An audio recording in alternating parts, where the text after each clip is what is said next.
Bonjour Jamal. Bonjour, bonjour. Alors en Pascal, fait, comment vas-tu? mais écoute, je vais très bien, hein. Le week-end est toujours un temps propice pour lâcher un peu prise par rapport au travail et ça nous donne l'occasion aussi du coup d'échanger ensemble, comme j'aime le faire avec toi et avec d'autres personnes.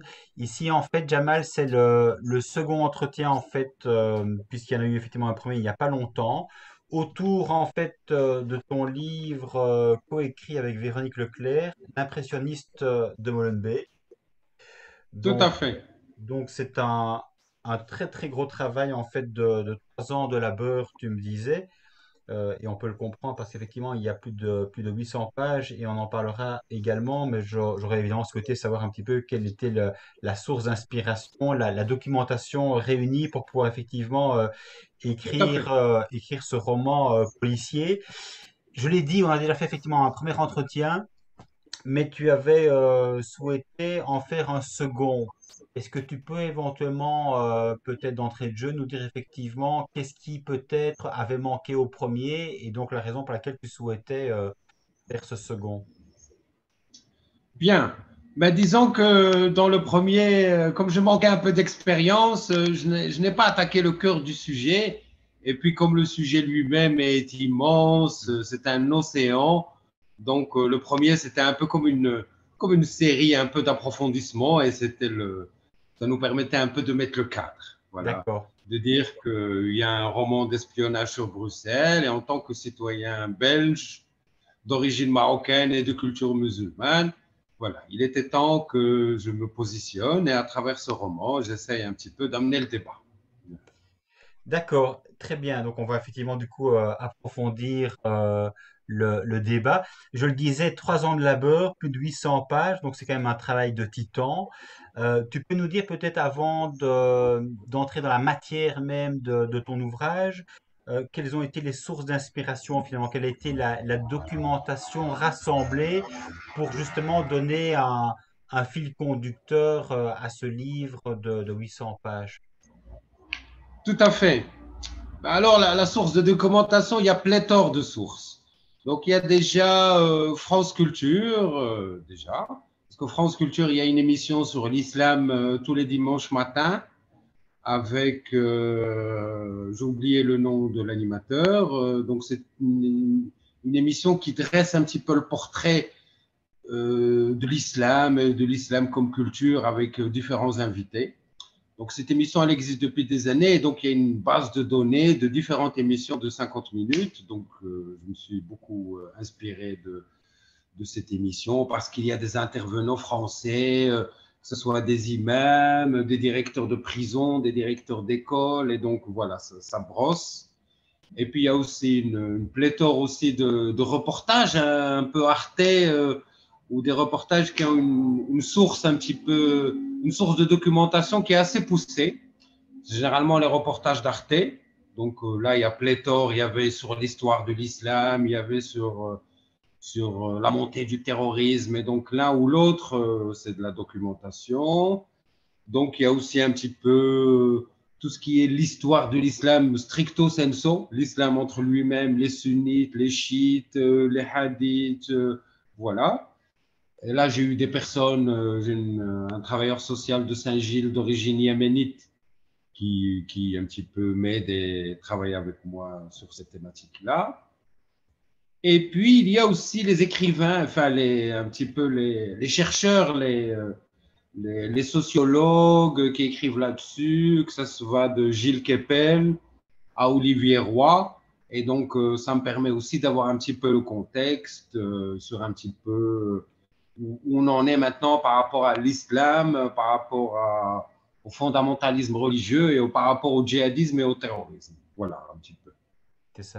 Plus l'actu, plus les médias belges aussi, les médias du quotidien, des articles et tout ça.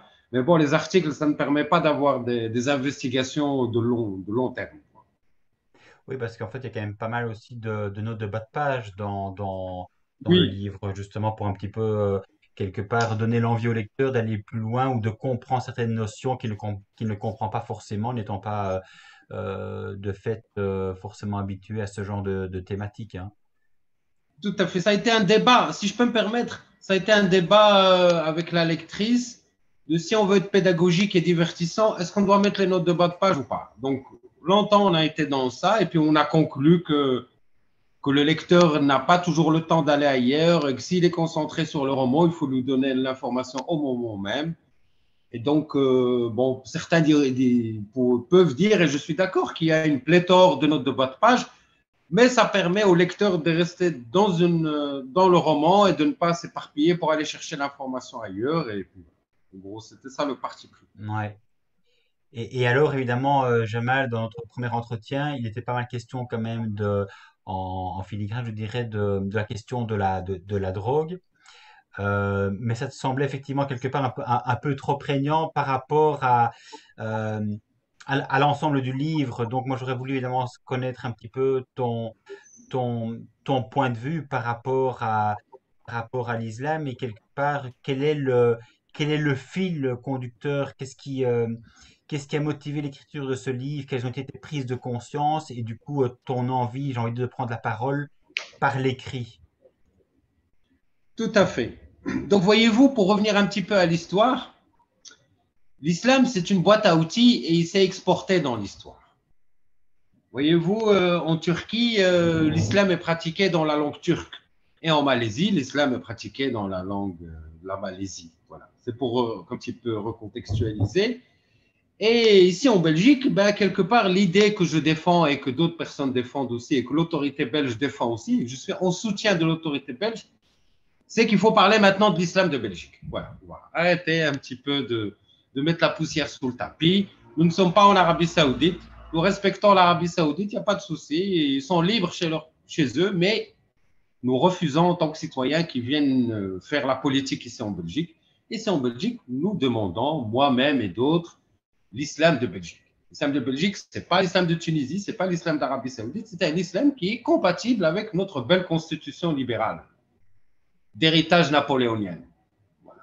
Donc, en gros, c'est un petit peu ça l'idée. Et aujourd'hui, on est arrivé à ça. Parce que l'islam consulaire, ah, il y a une communauté marocaine, il faut que l'islam marocain soit là. Il y a une communauté algérienne, il faut que l'islam algérien soit là. Il y a une communauté turque, il faut que l'islam soit là. Tout ça, c'était au début, il n'y a pas de souci. Les musulmans sont venus déjà à partir de la Première Guerre mondiale pour les Albanais. Et puis, à partir de la Deuxième Guerre mondiale des années 60 pour la communauté marocaine, tunisienne, algérienne, et puis, on a eu, pour finir, les Syriens et les Irakiens. Et les Syriens et les Irakiens, s'ils viennent en Belgique, c'est parce qu'ils aiment la Belgique. Parce que s'ils voulaient rester dans la constitution syrienne ou irakienne, ils seraient restés là-bas. Donc, ils veulent que la constitution soit loin de la religion. Et nous, ici en Belgique, c'est ça. Et l'idée de l'islam de Belgique, c'est de faire en sorte qu'il soit compatible avec la constitution. Et la population en général, d'origine, enfin, d'obédience musulmane ou de culture musulmane est d'accord, mais malheureusement, elle est influencée par un personnel parapolitique qui utilise la question de l'islam pour se faire élire. En gros, c'est ça. Il n'y a pas d'autre. Sinon, les citoyens, d'ailleurs, les citoyens, ils sont ouverts. Ils aiment la Belgique, ils aiment la législation et ils demandent que l'islam de Belgique, c'est ce qu'il y a. Mais il faut aider les citoyens. Il faut que l'autorité belge mette le là. Sinon, certaines personnes arrivent à jouer sur l'esprit communautaire et embrouillent les cerveaux. Et dès que vous dites quelque chose, ils vous disent islamophobe. Voilà, je l'ai dit, comme ça, ils peuvent porter plainte. Voilà, je l'ai dit. Donc, c'est fait. Voilà, donc, voilà. Donc, si on veut me traiter d'islamophobe parce que j'ai dit ça, je revendique, il n'y a pas de souci, on peut aller au Parlement. On peut aller au palais de justice. Voilà, donc Oui, c'est un petit peu ça l'idée du roman, c'est de parler de l'islam de Belgique. Et celui qui n'est pas d'accord avec l'islam de Belgique, qui veut l'islam de l'Arabie Saoudite ou l'islam de l'Afghanistan, il a qu'à aller en Afghanistan. Voilà, il n'y a ouais. pas de souci. Et celui qui veut le modèle communautariste des États-Unis ou de l'Angleterre où l'islam est compatible avec le métier de fonctionnaire, parce qu'on nous donne beaucoup cet exemple-là, à regarder ces pays-là, mais il n'a qu'à aller là-bas. Ici en Belgique, nous sommes de culture française, nous sommes les héritiers de Gaulois et nous voulons l'islam de Belgique. Hmm. Celui qui n'est pas content, il n'a qu'à aller ailleurs. Oui, c'est vrai que c'est évidemment pas forcément audible comme discours dans toutes les oreilles. Jamal, comme tu le sais bien évidemment, mais c'est vrai que on entend souvent parler de l'islam de France. Maintenant, quand tu parles de l'islam de Belgique, effectivement, c'est un petit peu sur sur j'ai envie de dire un peu le même topo, mais quelque part, évidemment, la question que je pose quand même toujours en entendant ce type de formule, c'est qu'est-ce que l'islam de France, qu'est-ce que l'islam de Belgique? C'est-à-dire que dans quelle mesure, évidemment, fondamentalement, une religion, que ce soit l'islam, le christianisme ou le judaïsme, dans quelle mesure une religion est réellement compatible avec une constitution? Quelque part, elle n'est compatible qu'à partir du moment où la religion s'y soumet. Or, par définition, une religion, évidemment, révélée, estime évidemment avoir la vérité et donc être au-dessus des lois. Donc, c'est très compliqué, évidemment, d'avoir un islam compatible république ou compatible, effectivement, avec la Belgique, que ce soit en termes de neutralité ou en termes de laïcité. On voit bien justement toutes les tensions que ça génère. Donc, le catholicisme, évidemment, n'a pu vivre, je dirais, en bons termes avec l'État qu'à partir du moment où il était remis évidemment à sa place. À partir du moment où il veut une place à part, eh bien de fait, ça crée des tensions. Et c'est de fait ce que l'on vit avec l'islam, que ce soit en France notamment ou en Belgique. Mais tu sais, Zineb disait, je m'en souviens très bien, ça m'a toujours très frappé dans une émission, elle disait en fait l'islam devait se soumettre aux lois de la République. Et rien que de dire ça, évidemment, pour un musulman qui est convaincu que le Coran est au-dessus de la République, c'est évidemment blasphématoire, c'était raciste et c'était totalement, évidemment, inaudible. Donc, pour reformuler ma question, finalement, avec ce que je viens de dire, comment, évidemment, imaginer réellement une religion compatible avec un État neutre ou un État laïque? Eh bien, en fait, les choses sont simples. Mais comme derrière, il y a des enjeux politiques, on ne sait plus ce qu'est le religieux et ce qu'est le politique. Donc, au niveau de la religion, de la spiritualité, l'islam comporte la boîte à outils pour s'exporter partout. Donc, il n'y a pas de souci. Le souci, c'est que les défenseurs d'une vision, d'une politique, d'une certaine politique, qui veulent prendre le pouvoir, utilisent l'islam et nous font croire que l'islam n'est plus compatible avec notre pays. Sinon, l'islam, il est compatible dans la Constitution. Alors, si l'islam, c'est une spiritualité, et que la Constitution, elle gère, et l'islam, c'est une spiritualité, ben, normalement, il n'y a pas de souci. Tout le monde vit sa spiritualité chez lui, et dans l'espace public, et dans certains domaines du travail comme fonctionnaire ou dans une société privée, si le règlement le prévoit, il doit y avoir un vivre ensemble. C'est ça l'islam de Belgique. L'islam de Belgique, c'est on dort de chez soi, on est dans le vivre ensemble et on est dans un pays où on ne s'affirme pas par sa religion. C'était le cas jusque dans les années 80. Mes parents étaient dans ce modèle-là. Mais depuis qu'on est infiltré par les ennemis de la Belgique et on est infiltré par les ennemis de l'islam, je le dis très clair, on est infiltré par les ennemis de l'islam, à ce moment-là, maintenant, les gens, ce qui se fait, c'est qu'il y a un très grand taux de méconnaissance de la religion à Bruxelles. On va prendre des statistiques. Il y a combien d'arabophones qui savent lire et écrire l'arabe? 1% sur Bruxelles, 2%. Il y en a combien qui ont déjà lu le Coran, comme ça, de première main? Pas que quelqu'un leur dise c'est écrit. Peut-être 1,5%. Donc déjà, la majorité des musulmans de Belgique méconnaissent leur religion. Ils ne connaissent que les apparences, 2 ou 3 trucs, mais si on rentrait là-dedans, ici, le cogitait, s'ils connaissaient 15 siècles d'histoire et comment est-ce que l'islam cohabite avec la Constitution, ben, ils n'auraient pas tous ces trucs. Donc d'un côté, on a une méconnaissance, d'un côté, on allume la fibre communautaire des gens en leur disant existez que par votre identité parce que vous ne pouvez plus exister autrement, et on utilise l'islam pour créer la sécession. Mais sinon, nos parents qui sont venus, on ne les a pas braqués, on les a invités, ils sont venus d'eux-mêmes, ils étaient vaccinés, libres, consentants. Ils ont toujours vécu en Belgique, ils n'ont jamais eu ce problème-là parce qu'ils savaient que la religion, ça se pratique dans le domicile, dans l'espace public. On n'est plus à venir s'affirmer avec sa religion. On s'affirme en tant que citoyen. Voilà. Et d'ailleurs, voyez-vous, ces gens-là là, qui créent des problèmes, ils oublient que quand ils héritent une maison à Molenbeek ou à Saint-Gilles, ils l'héritent dans les lois de la Constitution belge. Moi, je n'ai encore jamais vu quelqu'un dire « Ouais, on veut l'héritage selon la loi islamique. » Ah, quand ça les arrange et quand ils sont gagnants. Parce que les femmes, voyez-vous, avec la Constitution belge, elles sont à 55 ans.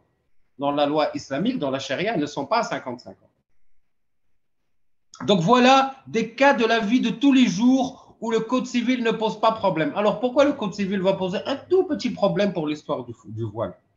Donc on voit bien que le code civil ne pose pas de problème aux musulmans.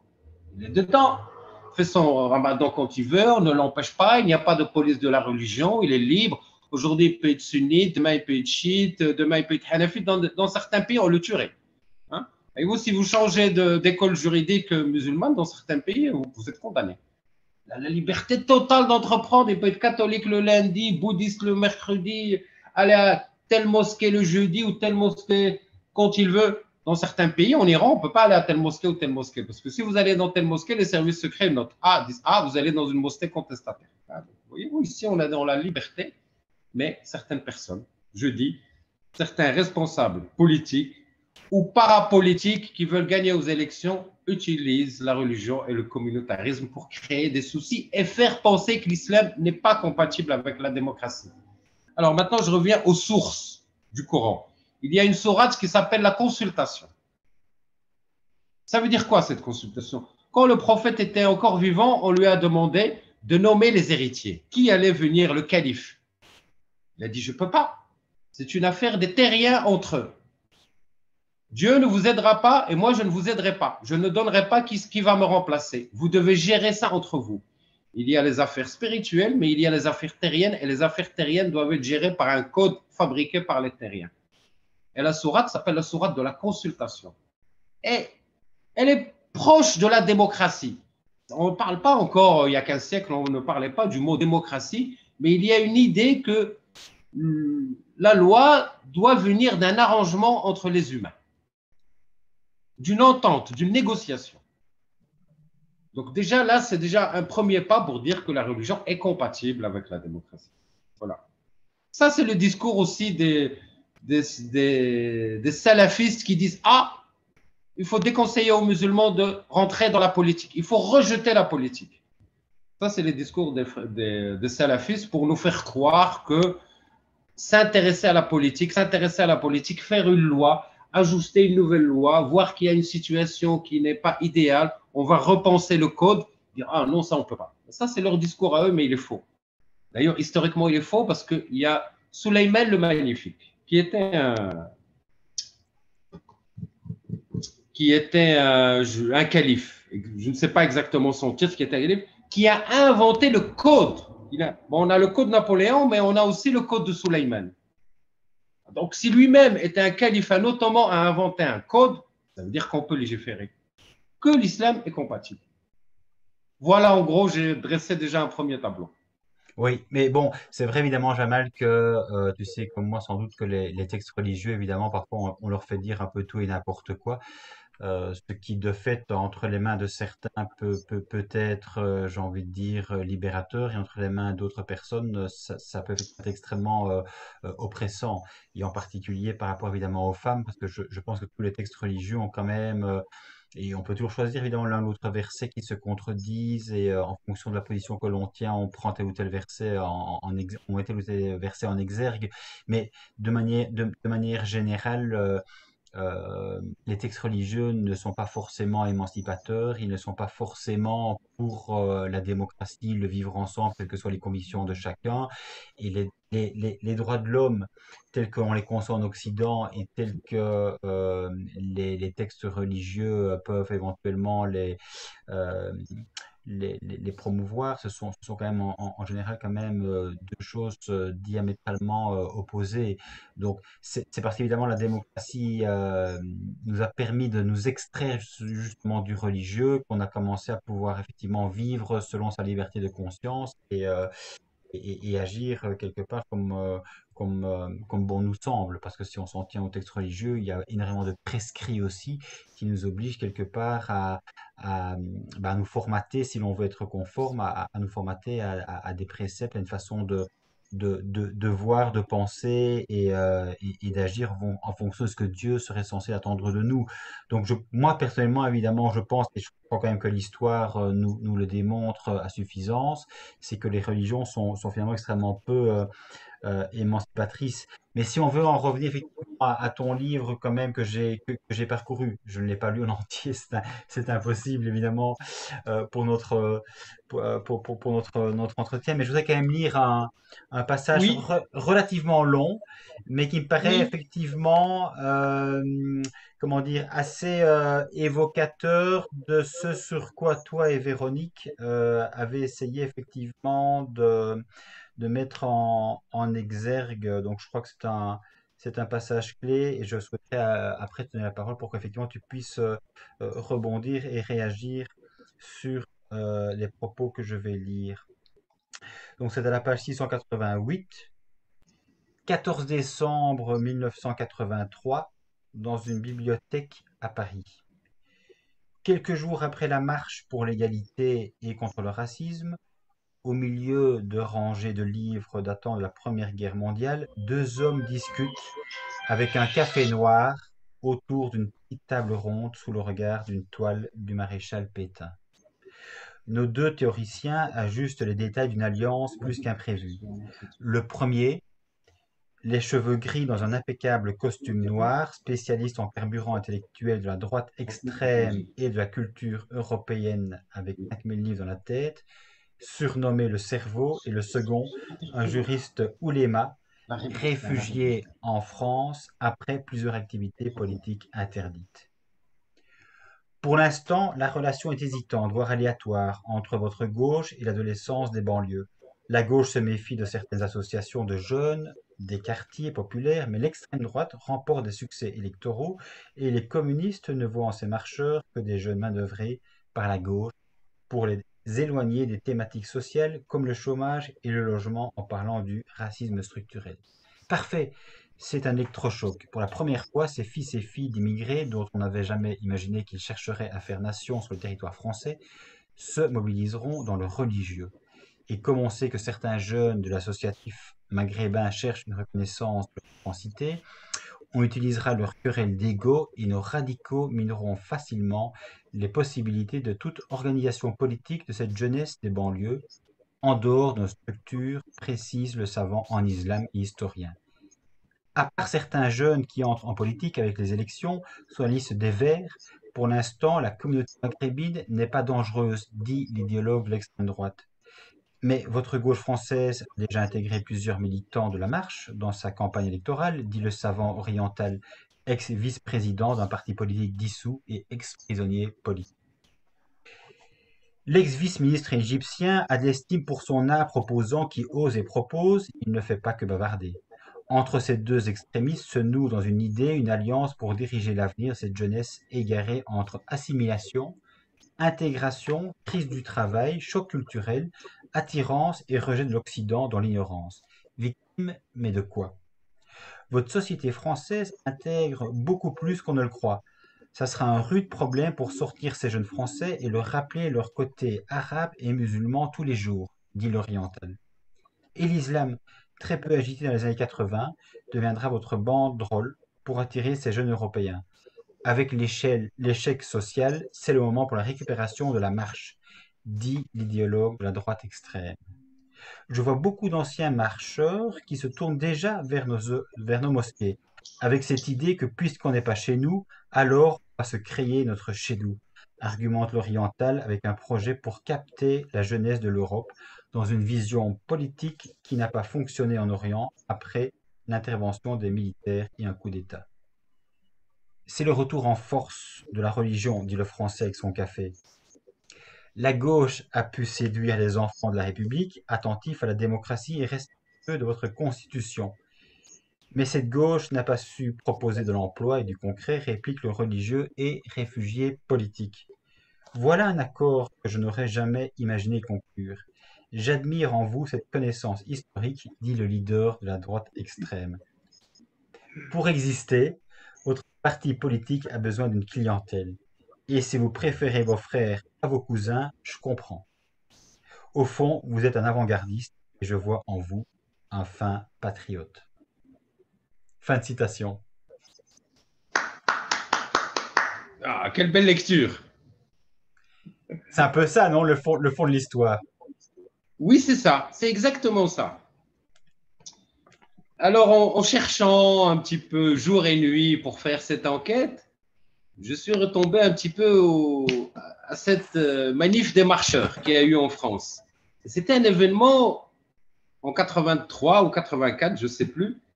C'était un événement quelque part qui a été fondateur, Parce que ces jeunes, ils ne se voyaient pas comme musulmans, ils se voyaient comme français. Et les jeunes ici se voyaient, ils étaient dans cette idée-là. Mais quelque part, même la gauche, elle avait refusé de les accepter. Et ils ont fini par aller là où on les a acceptés et on a vu comment ce réfugié politique, c'est censé être un Égyptien, un héritier de El Benna, des frères musulmans, à qui non seulement on donne le droit de séjour et le titre de réfugié politique en Europe, mais ils viennent ici pour monter nos jeunes. Déjà, moi, personnellement, je trouve qu'on ne doit pas donner réfugié politique à ces personnes-là qui font du prosélytisme. Ou dès que quelqu'un fait du prosélytisme, il faut lui rappeler qu'il n'a pas respecté les conditions. Personnellement, ça, c'est mon avis déjà. Et donc, dans les années 80, que ce soit en France ou à Bruxelles, à Molenbeek, et mon ami Benichou, il pourra nous le certifier, c'est un policier, on a vu venir d'Égypte, d'Algérie, de Syrie, des réfugiés politiques. En Syrie, c'était le père Bachar. Il avait compris, le père Bachar, dans quelle lignée ils étaient, les frères musulmans, et il les a invités à quitter le pays. Et puis, ils sont venus ici, et ici, ces gens-là ont travaillé notre jeunesse, qui avait quelques problèmes vis-à-vis du marché de l'emploi, mais c'était le seul problème. Ils se voyaient comme des Belges, ils étaient nés ici.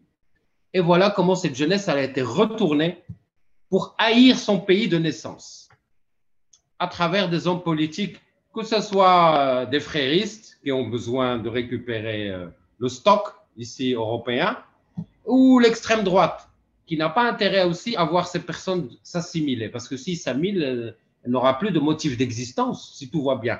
À qui profite le crime, d'une certaine manière. Hmm. Donc, historiquement, ça nous paraissait intéressant de marquer l'histoire un petit peu et de revenir à ces années 80, où il y a eu le mot, SOS Racisme. D'ailleurs, SOS Racisme qui a organisé ça. Et SOS Racisme, c'est une manière de ne plus parler de l'emploi, de ramener à la question identitaire dans laquelle on est noyé aujourd'hui. Donc déjà, ça a commencé dans ces années-là. Parce que normalement, le discours de gauche, c'était le discours de la question sociale. Mais comme ces gens-là ont vu qu'ils avaient perdu, ben ils se sont, selon moi et selon d'autres sociologues aussi, un petit peu qui utilisent la montée du décolonialisme et tout ça, ben la gauche, il lui fallait quelque chose, alors elle s'est rabattue sur la lutte identitaire.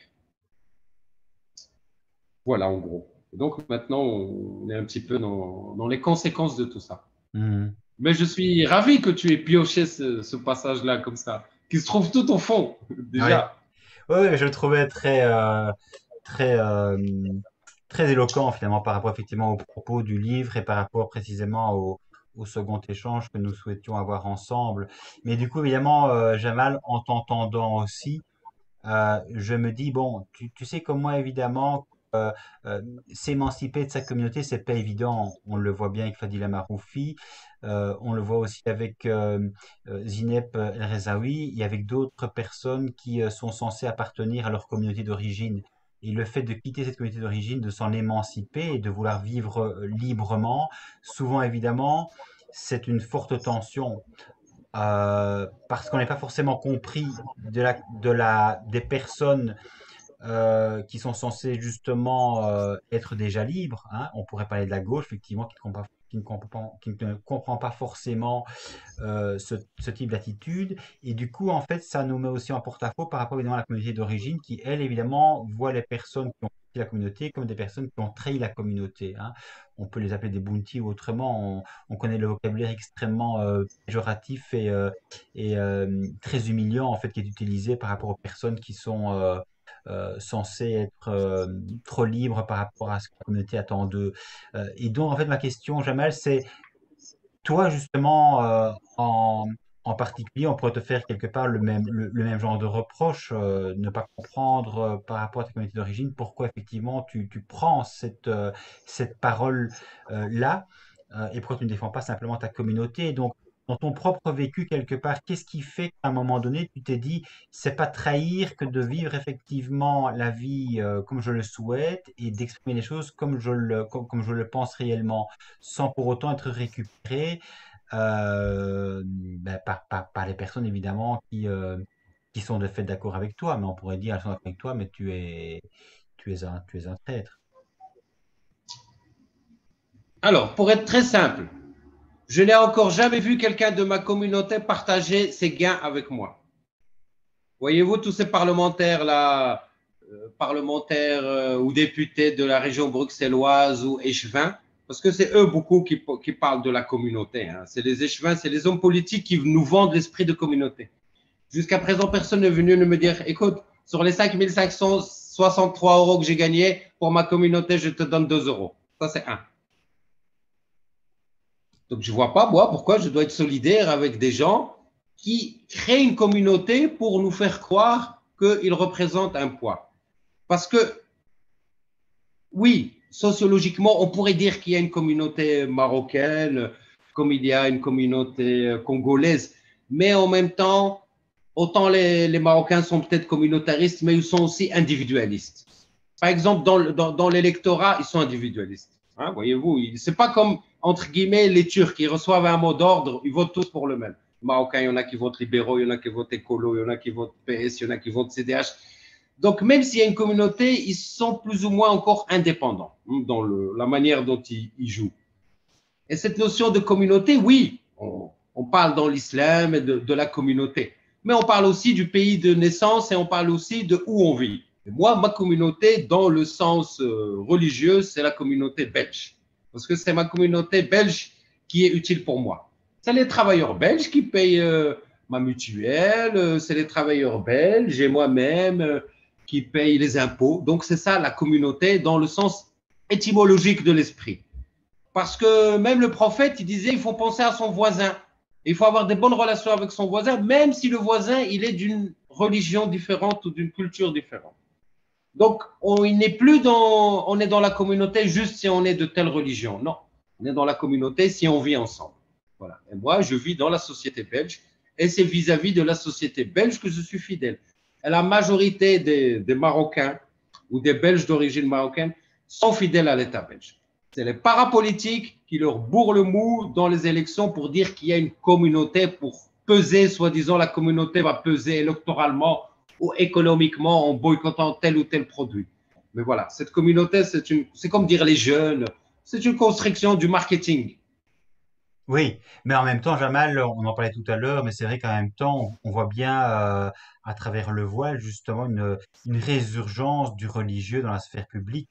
Et le voile, c'est pas simplement nos mères, je dirais, qui le portent, c'est vraiment des jeunes filles aussi de plus en plus. Et ça, je vois bien moi qui prends les transports en commun tous les jours, je vois bien effectivement la population musulmane, les jeunes filles qui de plus en plus et parfois de plus en plus jeunes se voilent. C'est vraiment flagrant. Donc là, évidemment, on peut se dire, euh, il y a véritablement un retour du religieux et donc une envie extrêmement forte de marquer son identité de cette façon-là et donc quelque part de ne pas accepter les lois belges, la neutralité et donc le désir d'investir, je dirais, d'investir, je dirais, le voile dans toutes les sphères de la société belge. Donc, on a la Oui, Constitution d'un côté, mais on a quand même effectivement de l'autre une envie très forte d'avoir ce marqueur religieux partout et tout le temps. voyez-vous, quand un citoyen belgo-marocain se fait arrêter au Maroc, que ce soit pour un excès de vitesse ou pour n'importe quoi, il dit ah, moi je suis un citoyen belge. C'est la première chose qu'il dit. Attention, il faut me traiter avec respect. Je suis un citoyen belge. Mais pour l'État marocain, tant que si vous avez deux nationalités, on vous considère aussi comme marocain. Donc c'est le tarif démocratique. Vous allez aller en prison comme tout le monde, même si vous êtes belge. Voilà. Donc voyez-vous, beaucoup de citoyens ici n'oublient jamais qu'ils ont la carte d'identité belge. Partout où ils sont dans le monde, dès qu'ils ont un problème, ils disent ah, je demande et j'argumente et j'exige mes droits parce que je suis un citoyen européen et belge. Ça, c'est un. C'est un constat sociologique, personne ne peut dire le contraire. Mais ici, mais ici, comme nous sommes rentrés dans un processus, moi j'appelle ça, je me suis un petit peu cassé la tête, j'appelle ça de l'occidentophobie. On est rentré dans un processus d'occidentophobie parce qu'il y a des associations qui passent leur temps à dire à des jeunes de haïr l'Occident. Quand vous avez des associations qui sont subsidiées par la région bruxelloise et qui sont subsidiées par le fédéral pour défendre l'identité de chacun, doit défendre son identité, mais il n'y a plus d'identité belge, il n'y a plus d'identité commune, il n'y a plus comment on peut faire société, comment on peut être commun. Et donc, il y a des instances, des organisations qui travaillent, les citoyens belges d'origine marocaine ou musulmans, pour leur rappeler de ne pas s'intégrer tous les jours. Et malheureusement, ces associations sont même subsidiées par l'État. Et comme nous sommes, cette situation ne fait que s'aggraver de jour en jour, ce conflit, ce choc culturel ne fait que s'aggraver de jour en jour à cause, entre guillemets, de la crise sociale. Parce que si tout le monde a un emploi, on pourrait dire que les choses passent. Permettez, je vais ouvrir à Kissinger. Ça va.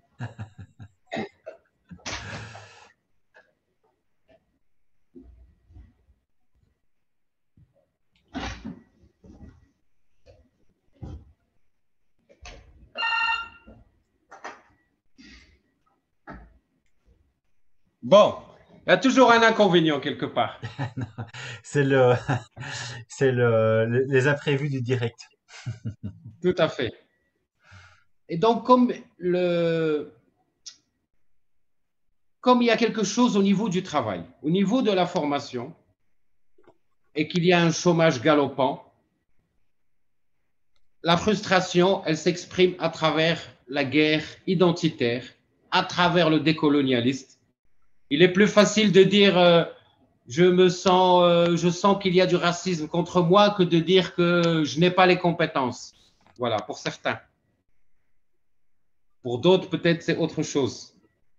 Et donc, voilà. Il y a Mhm. quelque part, il y a un souci au niveau du travail, et ce souci s'exprime à travers des revendications culturelles et religieuses. Ouais. Voilà. Alors, vous allez me dire, ouais, allez-y, Non, je t'en prie. vous allez me dire, OK, mais pourquoi est-ce qu'il y a tant de demandes de femmes de travailler avec le voile dans l'administration, alors qu'il n'y avait pas ça il y a 30 ou 40 ans? Pourquoi? Il y a beaucoup de possibilités. Ça peut être par coutume. Mais moi, ma mère, elle le mettait par coutume. Il n'était pas politisé. Mais comment on peut reconnaître un qui est politisé d'un qui ne l'est pas? Mais elle respectait le règlement d'ordre intérieur. Voilà pourquoi on revient au code civil. Pour dire que le musulman en Europe, il est dans le code civil. Voilà, il est bien dans le code civil. Il est protégé et il est de respecter le code civil. Mais maintenant, on ne respecte plus le code civil. Parce que ces personnes sont influencées. Quand vous avez quelqu'un comme Tariq Ramadan qui passe tout son temps à cracher sur l'Occident, ben comment vous voulez que les jeunes et les moins jeunes respectent? Il y a trop de sources négatives basées sur la frustration qui viennent Mhm. s'exprimer et qui viennent influencer nos habitants, nos jeunes. Un jeune de 8 ans, un jeune de 10 ans, déjà, on lui fait croire que l'Occident, c'est l'instance la plus raciste qu'il y a dans le monde. Alors que tous les jours, il y a des gens qui se noient dans la Méditerranée pour venir en Europe. Il faudra m'expliquer. Oui, tout à fait. Mais c'est vrai Voilà aussi. en gros. Ouais. Mais c'est vrai que bon, tu parlais de Tariq Ramadan, évidemment, j'ai envie de dire, c'est un cas d'école, évidemment.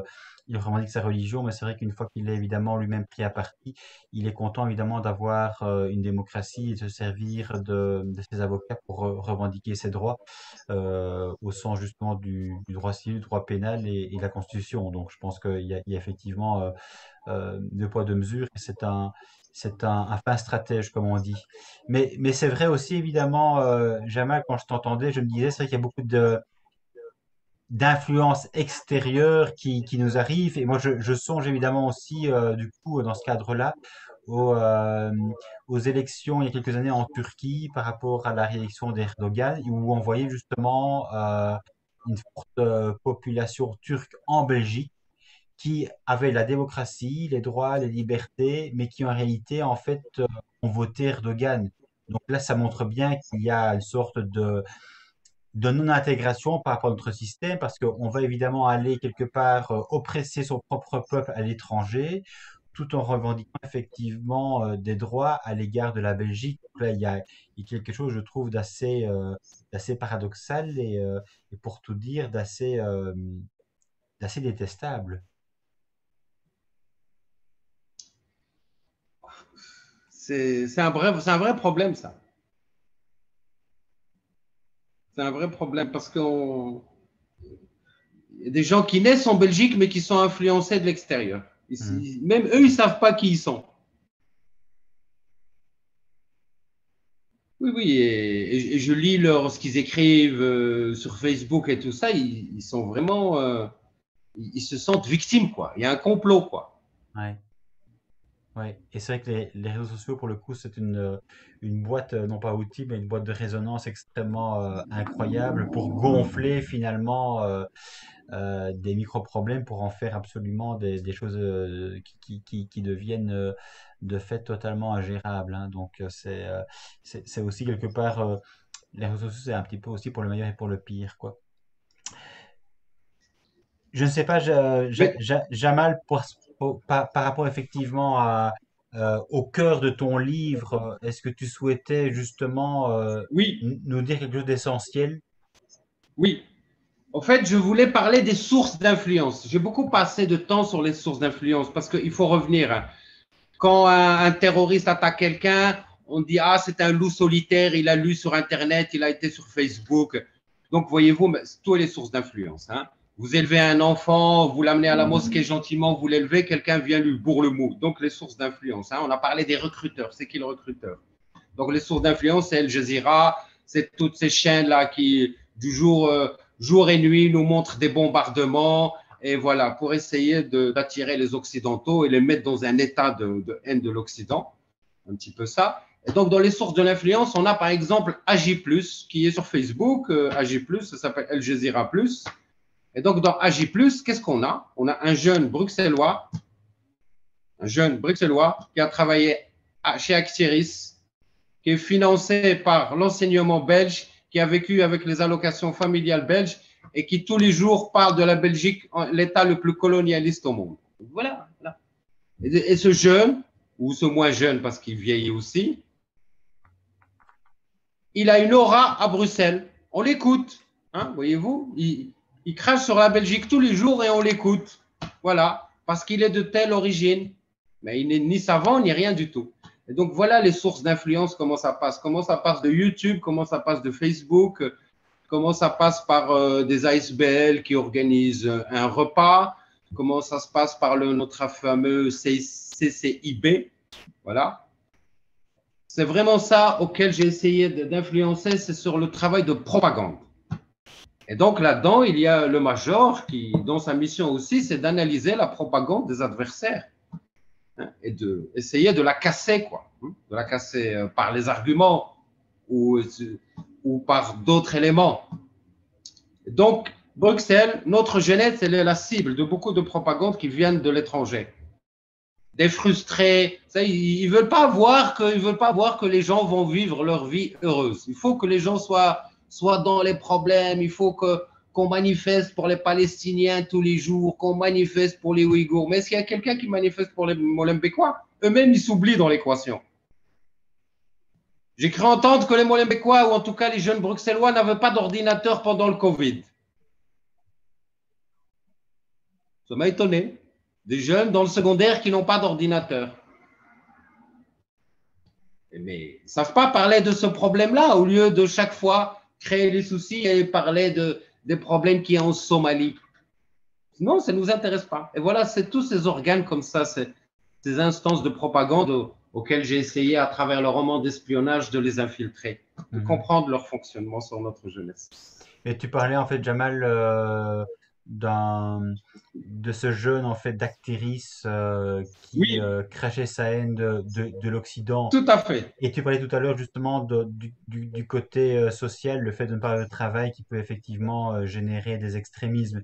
Mais ici, on a aussi justement des jeunes qui ont un travail, qui quelque part ont toutes les capacités de s'intégrer et d'être accueillis effectivement par notre société, mais qui malgré tout la rejettent et ont une certaine haine vis-à-vis d'elle. Donc ici, en fait, comment expliquer justement cette haine de l'Occident alors même qu'elle t'offre les voies de ta propre libération, de ta propre liberté? Mais ils sont dans le programme, ils sont dans le programme des fréristes, ils sont dans le programme de Tariq Ramadan. Il faut étudier, il faut aller à l'université, il faut trouver un emploi, mais toujours en restant contre l'Occident, soi-disant défendre la démocratie, soi-disant défendre le décolonialisme, mais on est anti-Belgique. Donc ils sont animés vraiment par l'anti-Occident, quoi. Voilà. Ils veulent amener, je ne sais pas moi, vider toute l'Afrique, amener tout le monde ici, mais en même temps ici, c'est le pays le plus raciste qu'il y a. Et voilà, ils sont mobilisés par la rejet de l'Occident. Mais ils exploitent et ils mangent dans tous les râteliers. Ils sont salariés par la Belgique et ils crachent sur la Belgique. Bon, j'ai pas parlé des animateurs de théâtre aussi. Ça sera pour la prochaine fois. Ils ne voient que dans le colonialisme. Shakespeare, ça n'existe plus. Hein. On ne fait que dans du théâtre décolonialiste avec le subside de la Fédération Wallonie-Bruxelles. Mais pourquoi pas? Pourquoi pas? Mais comment en fait peut-on expliquer l'influence de la religion dans la vie Là, c'est journalière? pas la religion. Là, c'est vraiment les hommes politiques. Les hommes politiques qui veulent prendre le pouvoir et qui utilisent ça. Vous savez, quand ils leur disent le voile, par exemple, le voile, c'est pas un pilier de l'islam. Désolé, le pilier de l'islam, c'est la reconnaissance, c'est le ramadan, c'est le don, la zakat qu'on donne, c'est aller à la Mecque et c'est la prière. C'est les 5 piliers. Voilà. Donc, ils inventent des choses pour qu'on soit toujours dans l'adversité, qu'on soit toujours dans la tension. Mais ça, ce n'est pas, c'est pas l'islam le souci, là. Le souci, c'est des personnes qui veulent faire la guerre à l'Occident. Oui, mais en se fondant quand même sur des textes religieux qui sont censés Oui, effectivement être tout à fait, le moteur de leur tout à fait. revendication. Le communisme, là, je l'ai mis dedans. Hein. Le communisme ne marche plus, le panarabisme ne marche plus, le militarisme ne marche plus, la social-démocratie, ça n'a pas marché. Donc voilà, le modèle qu'ils ont maintenant, c'est ce modèle de la religion politique, la religion État. Ils ont fait plein de modèles comme ça. Mhm. Et comme ils sont toujours dans la guerre contre l'Occident, ben, ils ont essayé avec le communisme, ça n'a pas marché. Ils ont essayé comme ça n'a pas marché. Maintenant, ils sont revenus au modèle du djihad comme ça. Voilà. D'accord. Tu as C'est ce l'impression qu'ils qu'on font, a, hein, ils font un djihad. Comment? non, je dis, tu as l'impression que cette fois-ci on a un peu survolé ce que tu souhaitais aborder de manière extrêmement précise, ou tu souhaites Oui, encore dire quelque chose avant que non, nous ça va. continuions? Grosso modo, on a survolé. L'idée, c'est de dire que ce n'est pas qu'un divertissement, c'est aussi un outil et un manuel d'argumentation contre nos amis qui ont des arguments pour tout et qui sont toujours indignés et qui oublient qu'ils sont en Belgique et que la Belgique, c'est un des pays les plus généreux dans le monde. Et donc, si on veut amener le débat sur c'est quoi l'islam d'Europe, ben voilà un outil qui est fait pour ça. Et puis peut-être je vais te laisser lire un peu et puis d'ici un petit moment, on reprendra. Bien sûr, mais en tout cas, je te remercie pour ce second échange, Jamal. Et puis évidemment, j'espère que le livre étant sorti depuis quelques semaines, c'est vrai qu'il prend du temps à être lu, mais j'espère que dans quelques semaines, tu auras de fait des retours et des retours non seulement éventuellement sur le site Amazon où le livre évidemment est disponible, mais des retours, le cas échéant, sous notre échange, c'est-à-dire sous effectivement la, la, la vidéo, la possibilité de laisser des commentaires et éventuellement en fonction des commentaires et des questions laissées sans réponse, eh bien on pourra évidemment poursuivre notre échange à mesure des réactions de nos lecteurs, de nos auditeurs. Parfait, parfait. Bien, bien. J'espère aussi. Merci Jamal, À très bientôt. Hein. à très bientôt, bon week-end. Oui. Forza Italia. Au revoir. Ouais.